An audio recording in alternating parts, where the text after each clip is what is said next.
자, 결승 매치업이 성사가 됐습니다. 유로파리그 비아레알과 맨체스터 유나이티드. 네. 이 챔피언스리그는 같은 리그끼리 이제 결승이 나왔고 유로파리그는 그래도 어떻게 보면 세계 축구를 가장 선도한다고 볼 수 있는 프리미어리그와 라리가에서 그렇죠. 한 팀씩이 올라왔어요. 야, 프리미어리그 팀이 이 4개 쿼터 중에 3팀이나 들어있어요. 아스날 올라왔으면은 4팀 다 올라온 건데. 그렇지. 이거 벗어야 되는 거 아닌가요? 지금 결승 얘기하는데. 아, 위로의 차원에서. 예. 종윤이 형이 없으니까. 이런 얘기를 종윤이 형이 하셔야지 그게 좀 타격감이 있는데 제가 하니까 좀 어색하네요. 그렇죠. 네. 종윤이 형이 했으면 이제 제가 이제 맞딜 봐왔겠죠. 어쩌라고요? 아까 이랬을 텐데. 근데 나도 얘기하면서 저 왜 또 이번에도 이랬을까 좀 아쉬움이 있어서 좀 그런 것도 있고. 심심한 위로의 말씀을 전하겠고요. 비아레알과 맨유가 만났습니다. 그렇죠. 일단 비아레알과 맨유. 뭐 딱 보기에도 맨유는 사실 비아레알보다 훨씬 엄청난 역사를 자랑하는 명문 그렇죠. 구단이고 비아레알은 구단 자체로는 사실 유럽클럽 대항전에 대한 기억이 풍부하진 않을지언정 이제 에메리가 있잖아요. 그렇죠. 이제 펠레그리니 시절에 챔피언스리그에서 잠깐 괜찮았었던 그때 이제 뭐 리켈메 있고 그렇죠. 이런 굉장히 옛날에 이제 괜찮았다가 UEFA 주간 대회 첫 결승입니다. 아, 그렇죠. 이것도 에메리 업적이죠, 어떻게 보면. 일단 엄청난 성과를 낸 거죠. 그동안 저 인터토토컵 우승은 2번 했었어요, 비아레알이. 근데 인터토토컵은 정식 대회로 굳이 분류가 안 되는 대회이기 때문에 이건 그냥 예선격 혹은 프리시즌격 대회라고 보시면 되겠고 UCL 4강, 그러니까 050 시즌이죠. 그렇죠. 이때가 이제 펠레그리니 때. 그리고 아스날이 결승에 올랐을 때 당시 한 번, 그리고 유로파 4강은 예전에 이제 UEFA컵 시절까지 해서 통산 3번이 있습니다. 그리고 이번에 4번째로 올랐는데 드디어 처음으로 결승에 올라가게 되더라고요. 네, 뭐 맨유는 사실 우승 경력은 화려하죠. 네, 9899 트래블도 있고 챔피언스리그만 3번 우승을 했고 비교적 최근 챔피언스리그 우승이 이제 0708. 네. 그때 기억이 좀 있고 유로파리그는 무리뉴 첫 시즌 때 그렇죠. 1617 때 우승을 차지했던 바가 있었죠. 네. 일단 감독으로만 비교했을 때는 업적으로 따졌을 때 이거는 비교 자체가 안 됩니다. 그래. 에메리가 통산 딴 트로피 개수만 10개고 유로파리그 3회 우승했는데 3연패입니다. 그리고 파리 감독도 있기 때문에 파리에서 물론 리그 우승 한번 실패하긴 했지만 이외의 자국대회에서는 에메리가 또 트로피를 많이 쌓아왔어요. 그렇죠. 그리고 세비야에서 딱 3번 우승했는데 그 3번이 모두 유로파 우승이죠. 그렇죠. 그러니까 챔피언스리그에 지단이 있다면 유로파는 에메리가 있습니다. 딱 이렇게 비교해 주시면 될 것 같아요. 솔샤르는 일단 유로파에선 본인의 최고 성적을 지금 내고 있고 맨유 감독 부임 이후로 첫 결승이거든요. 그렇죠. 드디어 4강 징크스를 깼어요. 네, 지난 시즌에도 이제 FA컵 4강에서 탈락을 했으니까. 그러니까 리그컵도 지난 시즌 4강에서 탈락했고 그렇죠. 좀 불은 했는 유로파도 4강. 유로파도 4강이었죠. 세비야한테 졌어 그때. 네, 맞아. 그때 세비야가 이제 로페테기 감독 콘테하고 만나가지고 누가 더 우승 아다 뗄 것인가 이랬는데 로페테기가 먼저 뗐죠. 그렇죠. 축하드립니다. 이제요? 이제 뗐죠. 되게 늦었잖아 로페테기 커리어 중에서. 지난 시즌인데요? 지난 시즌 그래. 가장 최근의 결승 아닙니까? 알겠습니다. 네. 자, 어쨌든 솔샤르는 트로피가 이제 몰데 시절에 있었고 맨유 와서는 아직까지는 무관입니다. 감독으로서의 트로피 전적은 비아레알의 에메리가 많이 앞서죠. 압도적이고요. 그러니까 어떤 메가 클럽, 메가까지는 아니지만 우승권 클럽을 이끈 부분에 있어서도 에메리가 더 경험이 있죠. 그렇죠. 유로파 우승권에 세비야가 들어있으니까. 그렇죠. 감독 간 전적이 흥미롭게도 5경기 2승 1무 2패로 동률이에요. 왜냐면 이제 에메리가 아스날이 있었으니까. 그때 5번 만났는데 동률. 상대 전적 또 비아레알과 맨유 전적이 4전 3무입니다. 오, 그러네. 네, 이거 동률이에요. 동률. 그러니까 김동률 씨도 아니고. 죄송합니다. 종윤이 형 있었잖아요. 네. 딱이 왔습니다. 이게 내가 타이밍을 놓쳤어. 내가 할까 말까 하다가 지금 고민하고 한 거거든요. 근데 어차피 댓글은 좋을 거예요. 이명철 존나 각 살아있다. 이런 댓글 이제 또 달릴 거기 때문에. 아니요, 전혀. 이렇게 얘기하잖아요. 그럼 존나 악플 달리는 거예요. 일부러 얘기하는 겁니다. 알아요. 아무튼 자, 여기서 어쨌든 비아레알이 이기든 맨유가 이기든 간에 감독 간 상대 전적도 한쪽이 우위를 가져가고 팀 간의 상대 전적도 한쪽이 우위를 가져갑니다. 여기서 PK 결승이 나오지 않는 이상은. 그렇죠. 아무튼 균형 맞춰져 있는 두 팀이 만났기 때문에 이거 좀 흥미진진한 예상이 좀 쉽게 안 되는 그런 부분인 것 같습니다. 네, 예상 라인업은 저희가 각자 꼽아봤어요. 왜냐면은 4강을 비아레알 4강을 제가 2번을 다 했고 맨유의 4강을 또 형철이가 2번 다 했기 때문에 자, 예상 라인업 저는 이제 비아레알은 이렇게 봤습니다. 일단 골키퍼는 룰리. 왜냐면 지금 컵 대회에서는 룰리가 계속해서 나오고 있으니까 룰리가 나올 것 같고 왼쪽에 페드라사, 중앙 조합은 토레스와 알비올, 파우 토레스와 라울 알비올, 그리고 오른쪽은 사실 이 4강 1차전에서 후안 포이스가 되게 좋았거든요. 근데 포이스 아닌가? 저는 가스파르가 나올 것 같아요. 이유는요? 일단 리그에서 가스파르가 훨씬 더 많이 나왔고 결승이죠. 저는 이거는 경험도 무시할 수 없다고 그렇지. 봅니다. 경험이 가스파르가 훨씬 풍부하니까. 그리고 가스파르는 팀의 주장입니다 또. 그러면 나와야죠. 파우토레스는 생각해보니까 저 맨유하고 지금 링크가 아주 찐한 왼발 센터백인데. 그렇죠. 그리고 파우토레스가 과거에 맨유랑 링크가 또 없었던 게 아니에요. 그렇죠. 그 예전부터 계속 있어왔으니까. 그렇죠. 그래서 사실 이번에 바이 재계약 안 했으면 파우토레스 데려올 수도 있었을 것 같다라는 그런 얘기도 있었죠. 저는 근데 재계약을 바이 했지만 했어도 왠지 데려올 수도 있어요. 왜냐면 바이는 너무 부상 빈도가 잦기 때문에. 그렇죠. 티앙제브를 어쩌면 오른쪽 풀백의 백업으로 분류한다든지 아니면 임대 자원으로 분류하지 않을까. 그렇죠. 자, 그리고 위쪽은 트리게로스 왼쪽, 그리고 파레오, 카푸에가 중앙, 추쿠에제가 오른쪽. 그리고 모레노와 파코는 이제 선발 투톱 고정인데. 그렇죠. 이거는 때에 따라서는 축구회제가 올라갔을 때 트리게루스, 파레오, 카프의 3미들이 가동될 수도 있습니다. 그리고 이렇게 경기 중에 바꾸는 경우가 상당히 많아요. 하이브리드네요. 4-4-2, 4-3-3. 그렇죠. 그러니까 모레노가 측면으로 빠지는 상황이 되게 강하거든요. 오늘 경기에서는 파코가 좀 그런 움직임을 보였었는데 트리게루스가 이 경우에는 중앙 지역으로 많이 가지고 그리고 이 선수는 원래 중앙 미드필더 그렇죠. 사실. 그렇죠. 포지션 자체도. 저는 그래서 11명은 이렇게 나올 거라고 예상을 했습니다. 네, 뭐 맨유를 일단 좀 봐보면 핸더슨이냐 데헤아냐에 있어서 고민이 좀 될 텐데 오늘 데헤아 졸라 잘했다며요. 와, 선방 10개 했어요. 로마가 기대 득점이 4.5였거든요. 근데 거기서 2실점만 허용하고 딱 3실점 허용하고 딱 막아냈죠. 그러니까 기대 득점 4.5라는 게 로마가 진짜 몰아친 부분에서 데헤아가 선방 10개 했다 그랬잖아요. 이 중에 한 3개, 4개만 선방 못했어도 로마가 올라가는 거였어요. 아, 그러네. 지금 로마가 생각보다 이 경기 되게 잘했고 맨유가 물론 이제 마지막에는 힘을 좀 빼고 약간 내려서는 부분을 의도적으로 보이긴 했지만 데헤아의 선방 아니었으면 이 경기 자칫하다가 몰랐을 수 있었다. 그래서 데헤아가 나올 것 같다. 네, 아무래도 이제 딘 핸더슨이 리그에서 나오긴 하는데 쭉 저는 맨유는 특히 솔샤르 감독은 핸더슨의 주전 체제를 쭉 이어갈 거라고 보거든요. 데헤아는 일단 컵 대회를 위주로 그동안 백업 골키퍼가 항상 컵 대회를 많이 봐왔으니까 대신에 끝까지 유로파리그의 결승까지는 믿어줄 것 같아요. 그럼 결론적으로 양 팀의 골키퍼진이 전부 다 주전이 아닌 선수들이 컵 대회에 출전을 하는 거네요. 아무래도 유로파리그다 보니까 거기에 맞는 골키퍼가 나와야 한다. 1617 때 맨유 유로파 결승은 로메로가 나왔거든요. 그렇죠. 그때도 이제 유로파 전담이었기 때문에 그리고 이제 데헤아는 이번 활약 때문에서라도 저는 결승에 나와야 된다고 생각해요. 상황 2차전 활약이 이렇게 좋았고. 견인을 했으니까. 백포라인은 좀 예상이 그래도 쉽죠? 그죠? 만약에 닌델로프가 뭐 부상이 있다거나 한다면 바이가 나올 거죠. 그렇죠. 뭐 루쿠쇼가 만약에 뭐 부상이 있다거나 한다면 또 이제 뭐 그에 대한 대체 자원이 나올 거고. 텔레스가 나올 텐데 그러면 큰일 납니다. 텔레스 폼이 별로기 때문에 수비를 하지 못해요. 수비를 못해요. 그러다 보니까 이번에 노마한테도 마지막에 흔들렸는데 그렇죠. 루쿠쇼 없으면 이거 맨유 그냥 무너진다고 봐야 됩니다. 루크쇼, 맥과이어, 린델레프 그리고 비사카는 뭐 오른쪽 이제 고정이니까. 그렇죠. 중앙은 프레드 맥토미니. 이게 포그바는 3선에 서면 비아레알처럼 무언가 속도로 때릴 수 있고 역습도 나설 수 있고 맞춤 전술을 쓸 수 있는 팀한테 포그바가 이 자리에 나오면은 틀림없이 밸런스가 문제 생깁니다. 프레드도 폼이 일단 막 좋은 상태가 아니고 전문 수비형 미드필드가 아니기 때문에 프레드만 수비해서는 안 돼요. 그래서 이 옆에는 그동안 써왔던 조합들 중에서는 맥토미니가 나올 것이 좀 다분해 보인다. 이런 부분이 좀 보이죠. 그러면 이제 포그바는 왼쪽 메잘라로. 요즘에 루쿠쇼하고 호흡이 되게 좋거든요. 그래서 포그바를 왼쪽 메잘라지만 윙처럼 그리고 가운데는 당연히 브루노 페르난데스의 몫이고 그린우드가 오른쪽일 것이냐 레시포드가 오른쪽일 것이냐인데 속공을 생각해야 되잖아요. 이 결승에서는 속도를 통한 카운터도 무시 못하니까. 그렇죠. 잔부상을 레시포드가 최근에도 안고 있지만 저는 무리해서라도 레시포드를 쓸 것 같습니다. 그리고 최전방은 카바니겠죠? 당연히 카바니 몫이죠. 카바니가 지금 1, 2차전 전부 다 개잘했기 때문에 지금 진짜 마시아 반성해야 돼. 그러니까 스트라이커는 이런 거다라는 걸 보여주는 것 같아. 근데 지금 뉴스 보니까 마시알이 리그 최종전 시기에 맞춰가지고 이제 복귀를 위해서 지금 훈련에 돌입했대요. 복귀 뭐 열심히 하시라고 전해주시고요. 그랬으면 좋겠는데 갑자기 소셜을 갑자기 돌발적으로 여기서 쓰는 거야. 그러면 이제 에메리 땡큐지. 그러니까 에메리 땡큐야 그러면. 절대 그래서는 안 됩니다.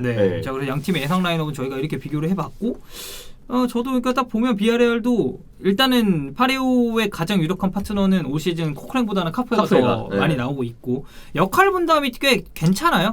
그러니까 파레오가 전체적으로 이 선수는 뭐 항상 발렌시아 있을 때부터도 경기 조율해주고 볼 방향 설정해주고 그리고 전진 올라가서는 또 공격 가담도 해주고 그리고 세트피스 찬스 있을 때는 또 전담키커로도 나오고 이런 역할을 했다면 카푸에가 이제 옆에서 조금 더 쓸어 담아주는 이 선수는 사실 와포드 시절에도 그런 역할을 했었으니까 잘했어요. 좀 더 공격적으로 올라가주는 그렇죠. 예상 라인업은 이렇게 저희가 예측을 해봤습니다. 양 팀의 기대 요소를 한 번씩 꼽아볼 텐데 일단 맨유는 뭐가 있을까요? 맨유는 역시 역습이죠. 발빠른 자원들이 있습니다. 제가 볼 땐 카운터를 위해서라도 레시포드는 계속 나올 것이고 그리고 이제 뭐 카바니도 침투가 좋고 브루노 페르난데스도 침투를 잘하잖아요.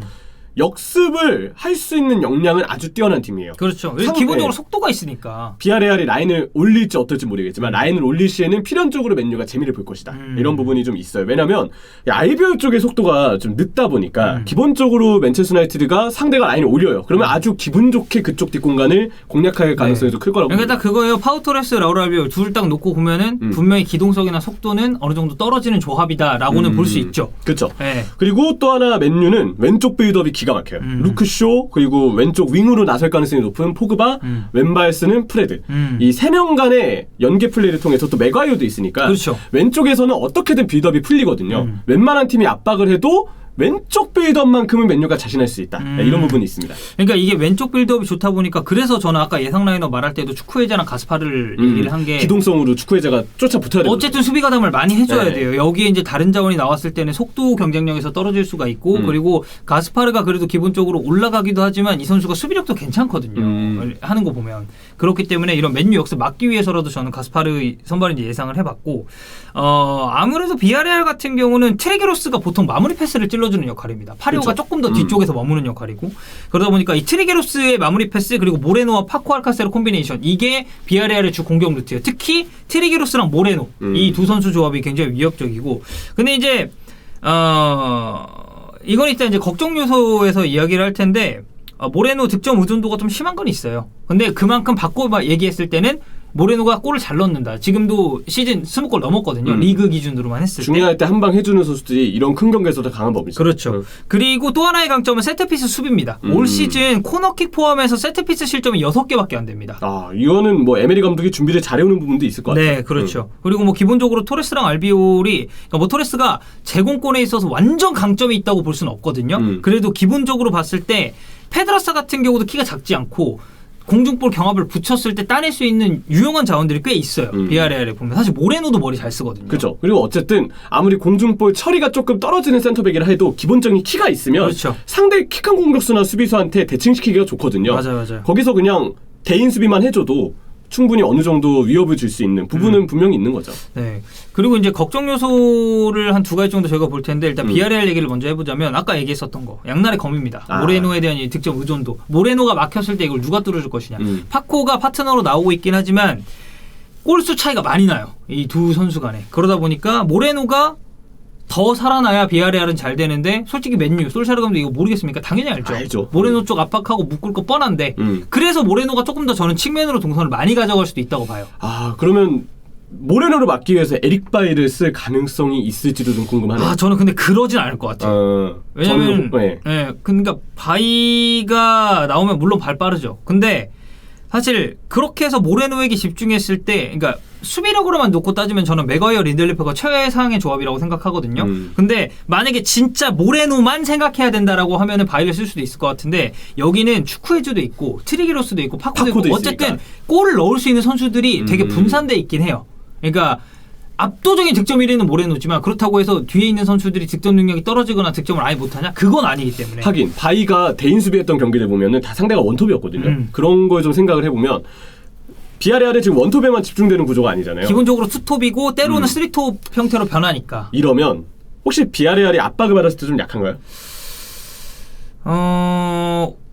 그러니까 이제 오늘은 아예 내려서기로 작정을 했기 때문에 이제 압박을 해당이 안 되는 이렇게 툭툭 맞으면서 좀 올라가는 스타일이었는데 기본적으로 파레오가 있기 때문에 탈압박에는 굉장히 능한 편입니다. 중앙에 있어서는. 그리고 솔샤르의 입장에서는 제가 볼 때 이거는 라인을 내려서 대응할 가능성이 좀 있는 것 같아요. 린델로프를 쓸 것 같습니다. 얘기를 들어보니까. 하지만 지금 린델로프를 쓰는데 대신에 모레노나 파코 혹은 추쿠에자 같은 선수들의 기동력이나 뒷공간 침투를 주의해야 하기 때문에 라인을 완전히 내려선 형태로 조금 경기가 루즈할 수는 있어도 발빠른 전방 자원으로의 카운터를 노릴 것 같은 약간 그런 노림수가 좀 예상은 돼요. 그리고 아까 이제 맨유가 역습을 했을 때 재미를 볼 수 있다는 건 저도 완전 동의하는 건 비아레알 수비진이 뒷공간을 되게 넓게 내주는 경향이 있어요. 완전 라인을 내려서 플레이하는 팀이 아니기 때문에 이거는 필연적으로 올라올 수밖에 없거든요. 그리고 사실 결승이고 어쨌든 에메리도 자신 있을 텐데 굳이 내려섰다가 쳐맞고 지거나 비기는 것보다는 차라리 올려서 한번 맞불 놔보고 저는 이렇게 접근할 가능성도 있다고 보거든요. 근데 그럴 경우에는 수비진 뒷공간을 꽤 내주는 편입니다. 그래서 이런 발빠른 맨유 자원들에게 저는 충분히 공략당할 수도 있다고 봐요. 참 이게 궁금하긴 하네요. 이게 과연 에메리는 맨유의 그 발빠른 자원들을 의식해서 어떻게 수비 라인을 설정할 것인가. 말씀하신 것처럼 올릴 가능성이 좀 크다고 보이긴 하는데 네. 오히려 약간 지지부진하게 비아레알이 좀 내려서고 그럴 수도 있어요. 맨유가 얘네 좀 내려선다. 그럼 우리가 4-2-2-2로 전환해서 부페 포그바 같이 있으니까 우리가 중원 점유율 먹고 가자라고 해서 두들기다가 맨유가 골 넣고 좀 맨유가 오히려 재미를 보는 분위기일 수도 있을 거라고 그럴 수 생각해요. 있어요. 그러니까 오늘 경기가 내려앉았던 경기였는데 역습 퀄리티는 괜찮았거든요. 그러니까. 그리고 되게 심플합니다. 한번 파레오 거치고 트리게로스 갔다가 모레노 아니면 파코 또는 축구회자 이런 식으로 연결이 되다 보니까 상대가 수비 전환하는 속도보다 공격으로 빠르게 올라가는 그 스피드가 훨씬 좋아요. 관건은 에메리가 얼마나 수비 라인을 어느 위치에 설정하느냐. 그렇죠. 이거일 것 같고 네. 맨유의 이제 아쉬운 부분을 보겠습니다. 저는 에메리 감독은 이걸 분명 참고할 거라고 생각하는데 맨유가 왼쪽 빌드업은 상당히 좋아요. 반대쪽이 아쉽습니다.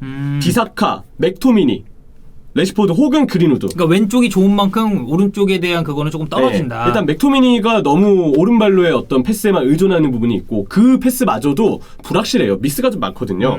비사카도 드리블은 최근에 좀 많이 발전했지만 시야가 좁은 선수여서 킥이나 어떤 패스로 풀어나오는 부분은 아직 어려워합니다. 그렇죠. 그리고 레시포드가 만약에 오른쪽으로 나오면 이것도 제가 봤을 때 그렇게 좋은 형태는 아니거든요. 레시포드가 유독 오른쪽에서 왼쪽은 진짜 잘하는데 오른쪽이 좀 대비가 많이 돼. 자기 패턴 플레이를 못 가져가서 그래요. 정발 윙에 배치가 되니까 자기가 좋아하는 안쪽으로 침투하는 패턴이 안 나와서 고립되는 부분이 있거든요. 제가 볼 때 그린우드 대신 레시포드를 솔샤리가 쓸 것 같긴 한데 그러면 오른쪽이 훨씬 더 답답해질 것 같고 설령 그린우드가 나온다고 해도 비사카랑 맥토미니의 문제 때문에 이쪽은 조금 아쉬운 부분이 나오지 않을까. 그러니까 맨유 주 공격 루트는 왼쪽이 될 게 사실 뻔합니다. 이걸 에메리는 대응에 나올 거예요. 에메리 같은 귀신 같은 감독이면 이거 무조건 받쳐줘서 합니다. 그게 좀 우려가 될 맨유가 되겠고 또 최근에 보면 삼선이 압박을 받으면 좀 불안해요. 프레드와 맥토미니, 특히 맥토미니는 아까도 얘기했고 프레드도 전반기보단 폼이 조금 떨어져 있거든요.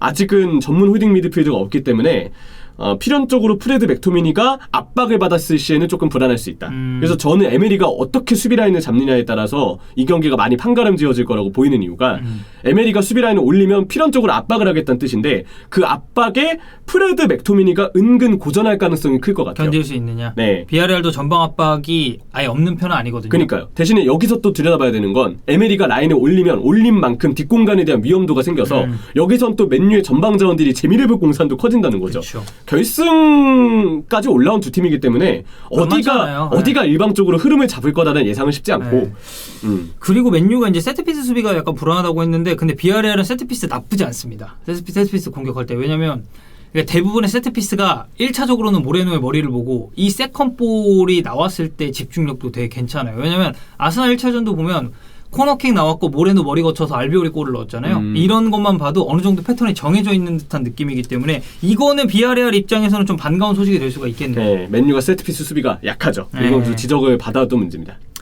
자, 어쨌든 뭐 저희가 얘기하다 보니까 좀 길어졌는데 그만큼 좀 기대가 돼요. 네, 저도 오랜만에 유로파리그 결승 뭐 작년도 재밌었지만 올해는 또 뭔가 제가 또 이제 개인 방송에서 비아레알 감독이잖아요. 전 감독 출신이잖아요. 네. 그러다 보니까 뭔가 살짝 애정 가는 것도 있고. 그래, 제자들 만나는 거예요. 원래 FM의 묘미가 무슨 제자들을 만나 미친. 제자들 맞지. 애제자들 아니에요. 진짜 또라이 새끼야. 아니, 그런 마음으로 FM 안 하고 합니다. 해요. 해야지 방송 1000명 넘는 자격이 있는 거예요. 근데 제 FM에서는 사실 트리그로스는 방수를 했기 때문에 그냥 미련은 하나 버리는 걸로. 자, 어쨌든 저는 하나 더 보태면 왠지 저는 약간 예측을 좀 해볼까요? 저 에메리가 라인 내리면 맨유가 유리할 것 같아요. 오히려 에메리가 라인을 올리면 맨유가 압박을 받아가지고 빌드업이 불안할 수 있는데 에메리가 라인을 내리면 4-2-2-2로 맨유가 전환해서 오히려 중원 장악력을 훨씬 더 가져갈 가능성이 좀 있지 않을까. 그럴 수도 있죠. 오늘 왜냐면 존나 처맞았거든요. 아스날한테. 솔직히 골이 안 나왔다 뿐이지. 그렇죠. 그래서 기왕이면 에메리가 좀 제3자 입장에서 라인을 올려서 맞불을 놓는 게 재밌게 했으면 좋겠어요. 팽팽하게 될 것 같고. 양팀 재밌게 했으면 좋겠어요. 그러니까 서로 올리고 해서 때려 부수고 이런 경기가 나와야 보는 맛도 있지. 그렇지. 뭐 어쨌든 기대가 됩니다. 비아레알, 맨체스터 유나이티드 뭐 각국의 클럽 중에는 또 명문이라고 부를 수 있는 클럽들이기 때문에 그리고 에메리와 솔샤르 다시 이제 프리미어리그가 아닌 유럽 대항전에서 만나게 됐는데 이 결승도 좀 재밌게 같이 봐주셨으면 좋겠습니다.